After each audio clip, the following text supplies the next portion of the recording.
Hello दोस्तों, स्वागत है आपका इस अपने यूट्यूब चैनल स्टडी डिफाइनर में। तो दोस्तों, आज के इस वीडियो में हम लोग एक और नई वैकेंसी के बारे में बात करेंगे जो कि सेंट्रल बैंक ऑफ इंडिया के द्वारा निकाला गया है। ठीक है, और इसमें जो है दोस्तों सफाई कर्मचारी का भर्ती है। ठीक है, यानी कि सेंट्रल बैंक के द्वारा जो है दोस्तों सफाई कर्मचारी का भर्ती निकाला गया है। और ये जो है दोस्तों ये ऑल इंडिया वैकेंसी है। ठीक है, यानी कि आप इंडिया में कहीं से भी हैं तो आप इस फॉर्म को फिलअप कर सकते हैं। इसमें किसी प्रकार की कोई बाध्यता नहीं है। ठीक है, और ये जो है दोस्तों केवल 10वीं पास है। ठीक है, यानी कि दोस्तों यदि आप सिंपल 10th पास है तो आप इसके लिए एलिजिबल हैं, आप फॉर्म को फिलअप जरूर करेंगे। तो देखिए दोस्तों, अब इस वीडियो में हम लोग किस सफाई कर्मचारी का जो भर्ती इसके बारे में सारे पॉइंट को अच्छे से डिटेल में बात करेंगे।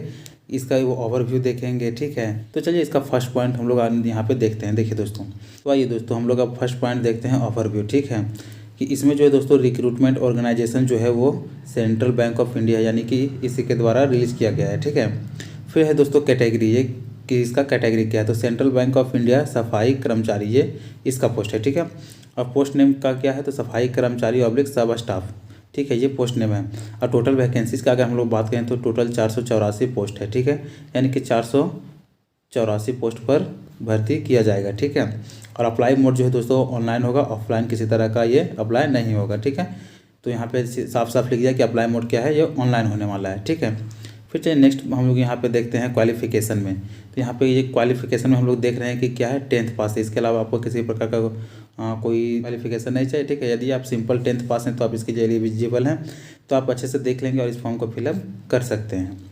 फिर नेक्स्ट पॉइंट हम लोग आगे देखते हैं एज लिमिट। ठीक है, एज लिमिट जो है दोस्तों काफ़ी इंपॉर्टेंट है, क्योंकि यदि आपका एज जो है वो कहीं क्रॉस तो नहीं कर गया, तो फिर अभी आपका एज हुआ ही नहीं, तो आप ऐसी स्थिति में फॉर्म को फिलअप नहीं कर पाएंगे। तो इसलिए एज लिमिट जो है देख लेना बहुत ज़रूरी है। ठीक है, और इसका एज जो है दोस्तों 31/3/2023 को ही काउंट किया जाएगा। ठीक है, यानी ये जो आपको 31/3/2023 दिख रहा है, इस दिन आपका जो है मिनिमम एज 18 ईयर्स यानी 18 साल हो जाना चाहिए, या तो फिर मैक्सिमम एज 26 साल होना चाहिए। ठीक है, ये किन के लिए है, ये जनरल वालों के लिए है। ठीक है, कि मिनिमम एज आपका जो हो 18 साल होना चाहिए और मैक्सिमम एज 26 साल होना चाहिए। कब, तो 31 मार्च 2023 को। ठीक है, ये बाकी यदि आप अलग कैटेगरी से हैं, ठीक है, जैसे कि ओबीसी, एससी या फिर एसटी से हैं, तो आपको एज रिलैक्सेशन दिया जाएगा। ठीक है, तो चलिए यहाँ तक हम लोग एज लिमिट को देख लें। अब नेक्स्ट हम लोग बात करते हैं इंपॉर्टेंट डेट्स के बारे में। ठीक है, कि इसका जो है दोस्तों इंपॉर्टेंट डेट्स क्या क्या रहने वाला है।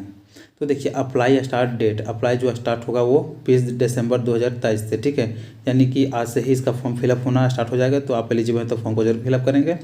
और लास्ट डेट फॉर अप्लाई जो है वो कब है, तो 9 जनवरी 2024, यानी कि 9 जनवरी 2024 तक आप फॉर्म को फिलअप कर सकते हैं। ठीक है, और वहीं अगर हम एग्ज़ाम डेट का बात करें तो फरवरी 2024 में आपका एग्ज़ाम हो जाएगा। ठीक है, यानी कि 2024 में इसका फरवरी में एग्ज़ाम होगा।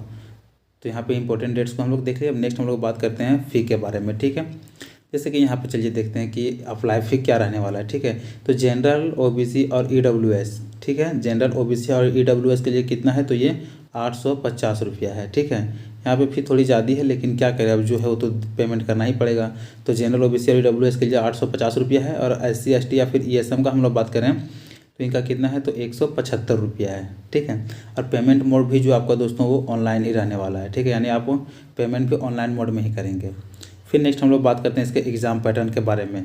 देखिए दोस्तों, एग्ज़ाम पैटर्न समझ जाना बहुत ज़रूरी है, क्योंकि आपका जो पैटर्न है इसी पे सवाल पूछा जाएगा। ठीक है, इसमें कितने क्वेश्चन आएंगे और कितने मार्क्स के होंगे, इन सारे के बारे में जानना बहुत ज़रूरी है। ठीक है, तो देखिए यहाँ पे हम लोग एग्ज़ाम पैटर्न को यदि देखते हैं तो सब्जेक्ट में जो है कि इंग्लिश लैंग्वेज नॉलेज। ठीक है, इंग्लिश लैंग्वेज नॉलेज ये इसका क्वेश्चन यहाँ पे 10 क्वेश्चन होगा और ये 10 मार्क्स का होगा। ठीक है, यहाँ पे हम लोग क्वेश्चन देख रहे हैं, यहाँ पे मार्क्स, तो 10 क्वेश्चन 10 मार्क्स का है। ठीक है, फिर इसी तरह हम लोग जनरल अवेयरनेस का बात करते हैं, तो जनरल अवेयरनेस जीके का कितना है, 20 क्वेश्चन है और ये भी 20 मार्क्स का है। ठीक है, फिर आता है एलिमेंट्री अरिथमेटिक, यानी आपका जो मैथ होगा वो 20 क्वेश्चन हो जाएगा और ये भी 20 मार्क्स का है। ठीक है, और फिर लास्ट में आता है रीजनिंग। ठीक है, तो रीजनिंग में के भी 20 क्वेश्चन होंगे जो कि 20 मार्क्स का होगा। ठीक है, तो इस तरह से यदि हम लोग टोटल देखते हैं तो टोटल 70 क्वेश्चन रहेगा और जो कि 70 मार्क्स का होगा।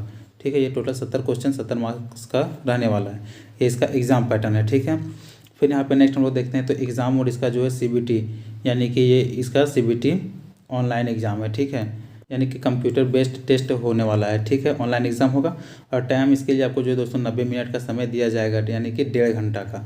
और नो नेगेटिव मार्किंग, इसमें सबसे अच्छा प्लस पॉइंट यही है कि इसका में कोई किसी प्रकार का कोई भी नेगेटिव मार्किंग नहीं है, ठीक है।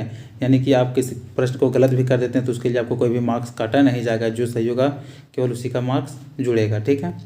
फिर नेक्स्ट चाहिए हम लोग पॉइंट पे बात करते हैं, वो अब लास्ट पॉइंट है सिलेक्शन प्रोसेस, कि सारा कुछ हो जाने के बाद इसका जो है सिलेक्शन प्रोसेस क्या रहने वाला है, ठीक है। तो देखिए दोस्तों, सिलेक्शन प्रोसेस में इसका जो है वो फर्स्ट में होगा आपका रिटन एग्जाम, जो कि 70 मार्क्स का हो जाएगा, ठीक है। और फिर उसके बाद आता है लोकल लैंग्वेज टेस्ट। आप जिस भी एरिया से भरेंगे तो आपका जो है उस एरिया का लोकल लैंग्वेज आना चाहिए, ठीक है। वो आपका कितना हो जाएगा 30 मार्क्स का, यानी 30 मार्क्स का, ठीक है। तो इस तरह से आपका कितना हो जाएगा, टोटल 100 नंबर हो जाएगा। और इसके बाद फिर आपका जो है मेरिट बनेगा, ठीक है। तो अब देखिए दोस्तों, पहला आपका रिटन एग्जाम 70 मार्क्स का है और लोकल लैंग्वेज टेस्ट जो हो 30 मार्क्स का है, ठीक है। तो इस तरह से 100 मार्क्स पूरा हो गया। उसके बाद फिर आपका आ जाता है दोस्तों डॉक्यूमेंट वेरिफिकेशन। यदि आप इस सबको क्वालिफाई कर जाते हैं तो उसके बाद आपका डॉक्यूमेंट वेरिफिकेशन हो जाएगा और उसके बाद लास्ट में आपका जो है मेडिकल एग्जामिनेशन हो जाएगा, ठीक है। अब मेडिकल एग्जामिनेशन हो जाने के बाद आपका जो है वहाँ पे मेरिट लिस्ट बनेगा, ठीक है।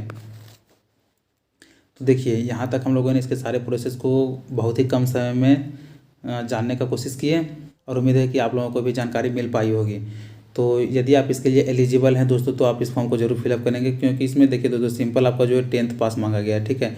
इसमें इससे अपर एजुकेशन से कोई मतलब नहीं है। आप यदि सिंपल 10th पास है तो आप इसके लिए एलिजिबल हैं, तो आप फॉर्म को फिलअप जरूर करेंगे, ठीक है। और इस वीडियो को अपने दोस्तों में भी शेयर करें ताकि उन लोगों को भी ये जानकारी मिल सके और वो लोग भी यदि इसके लिए एलिजिबल होंगे तो फॉर्म को फिलअप कर सकेंगे। और यदि वीडियो पसंद आए तो वीडियो को लाइक करें, चैनल को सब्सक्राइब कर बेल आइकन प्रेस कर लें ताकि इसी तरह के लेटेस्ट वीडियो का नोटिफिकेशन आप लोगों तक पहुंच सके।